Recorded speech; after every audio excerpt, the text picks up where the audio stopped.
திருவாரூர் மாவட்டம் அன்னதானம் மக்களே 365 நாளும் இந்த அன்னதானம் 4 வருட காலங்களாக வழங்கப்படுகிறது. வட பாயசத்தோட 51 நபர்களுக்கு வழங்கப்பட்டது. ஈதல் பசி தீர்ப்போம் அறக்கட்டளை. மக்களே, ஆதரவற்ற முதியோர்களுக்கும் பசின்னு உள்ளவங்களுக்கும் தொடர்ந்து 4 வருட காலங்களாக நம்ம திருவாரூர் மாவட்டத்தில் அன்னதானம் வழங்கி வந்து கொண்டிருக்கிறோம்.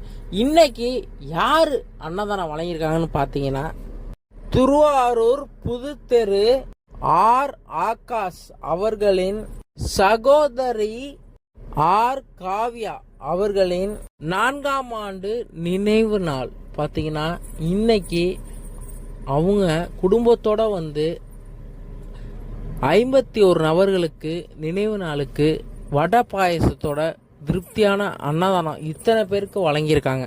இதெல்லாம் ஒரு சாதாரண விஷயமே கிடையாது மக்களே.